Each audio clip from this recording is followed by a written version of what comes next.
Welcome to this explainer on the 2026 Moto2 German Grand Prix. We're diving straight into an adrenaline-pumping recap of what was, honestly, a fierce battle at the Sachsenring. We're going to break down all the high-speed action, some truly unbelievable mid-race chaos, and the final results that completely shook up the championship standings. We've got a ton of incredible racing to get through, so let's just jump right into it. Right before the much-anticipated summer break, these riders have to face one of the absolute most grueling tests on the entire motorsport calendar, the Sachsenring. You know, it's a track that demands literal perfection. So going into the weekend, the massive question hanging over the whole paddock was simply this: who actually had the tactical brilliance, the tire management, and the sheer physical stamina to conquer this extreme battle of attrition? To really get why the stakes were so high, you kind of have to look at the context of this whole season. The calendar has been just incredibly chaotic. We had unexpected delays in the Middle East, extreme weather causing infrastructure issues in Brazil. It's been a lot. Because of that grueling travel schedule, the grid showed up to this reshuffled 10th round already physically and mentally drained. And then they had to face the Sachsenring itself. If you know this track, you know it's infamous for its relentless sequence of high-speed left-hand corners. It literally gives the riders zero time to catch their breath and just completely shreds the left side of the tires. Out there, it is pure survival. Moving right along to Section 1, mid-race drama and chaos. So the race kicked off with an incredibly high-stakes, aggressive launch off the grid. Everyone was just scrambling for that early track position. But the real chaos? That erupted right in the middle of the race. On lap 15, the tension just snapped when frontrunner Celestino Vietti suffered a heavy, really heartbreaking crash. Just 2 laps later, on lap 17, absolute shock hits the paddock. Top championship contender David Alonso crashes out, throwing away some seriously crucial points. And then literally the very next lap, Ayumu Sasaki showed off some superhuman reflexes, taking brilliant evasive action to avoid the unfolding wreckage and miraculously keep his bike upright. Just wild stuff. Now, while all that chaos was going down, Taiyo Furusato was quietly putting together the ride of his life. He started down in P7, and let me tell you, cutting through a pack of world-class Moto2 riders is no easy task, especially on a tight, narrow track like this one. But Furusato just found this aggressive yet incredibly consistent rhythm.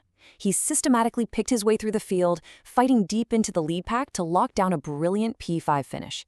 It was this heroic charge that absolutely electrified the local crowds and Japanese fans watching worldwide. Which brings us to Section 2, the climax, the limit of the lead battle.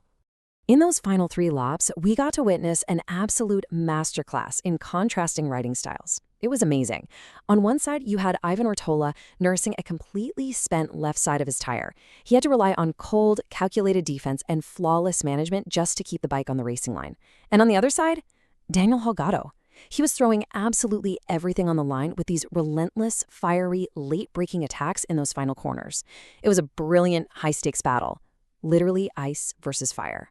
0.614 seconds. That is the razor-thin margin that separated Ivan Ortola and Daniel Holgado as they screamed across the finish line. After a grueling, punishing race that pushed these athletes to their absolute physical limits, the difference between victory and defeat literally came down to the blink of an eye. The whole motorsport world was quick to praise Ortola, noting how he miraculously absorbed that intense, late pressure from Holgado to secure the victory. But, what does that defensive riding actually look like in practice? Basically, it means parking the bike perfectly on the apex of the corner to physically take away Holgado's passing lanes and being incredibly delicate with the throttle on corner exits so that ruined rubber doesn't just spin out. It was a total masterclass in defensive racecraft. All right, let's dive right into the hard data in Section 3, German GP final results. Looking at the top 5, Ivan Ortola takes the well-deserved crown, with Daniel Holgado breathing right down his neck for a very close second. Right behind that fierce duel, Izan Guevara fought incredibly hard to wrestle his Boscoscuro machine onto the final step of the podium in 3rd. Senna Agius held strong to take 4th, and Taiyo Furusato capped off that incredible mid-race fight we just talked about to round out a spectacular top 5 for Idemitsu Honda Team Asia. Pushing into the rest of the top 10, Manuel Gonzalez brought it home in 6th. And honestly, this is a crucial takeaway. In motorsport, knowing when to just bag the points in P6 instead of crashing out while desperately chasing P5, that's the true hallmark of a championship contender. He played the long game beautifully here. Following him, we saw some really solid point-scoring rides from Philipp Salak in 7th, Jose Antonio Ruda in 8th, Colin Veyer in 9th, and Luca Lunetta rounding out the top 10. I want to take a quick second to highlight the immense effort of the Japanese riders here. First, Sato's stunning P5 was obviously a massive highlight, for sure. But we also have to bring it back to Ayumu Sasaki. Remember that terrifying near miss on lap 18? He actually had to drop way to the back of the pack just to avoid the carnage. But instead of throwing in the towel, he put his head down, matched the pace of the leaders, and clawed his way all the way back to a highly respectable P13. Both of these riders showcased immense resilience to secure some incredibly valuable championship points. Let's see how all this action translates to the bigger picture in Section 4, latest point rankings. So, Manuel Gonzalez currently sits on a mountain of 195.5 points, which gives him a massive 50-point buffer over Izan Guevara in second. Remember that P6 finish we mentioned earlier? That was a brilliant strategic move. It gives Gonzalez a huge psychological advantage right now. He gets to go into the summer break completely able to relax and reset, while his rivals are going to spend the entire break stressing about how on earth to close that massive gap. It's a real testament to the consistency of the Liqui Moly Dynavolt Intech GP team. Now, looking at the bottom half of the top 10, you definitely have to watch out for Ivan Ortola.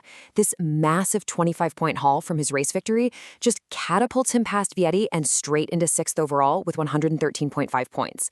With this kind of momentum and that tactical brilliance under pressure we just saw, Ortola is absolutely stamping his name as the dangerous dark horse heading into the back half of the year. The rest of the pack, from Salak down to Vajra, are definitely going to have to find some serious pace to keep up. So, as the dust finally settles on the grueling Sachsenring and the paddock packs up from much-deserved summer break, the ultimate question remains: who's going to rise up and dominate the second half of this season? Can anyone actually catch Manuel Gonzalez, or will a dark horse like Ortola completely disrupt the standings? Well, we are going to find out when the deafening roar of Moto2 returns at Silverstone. Thanks for tuning in to this explainer, and we'll see you on the grid next time.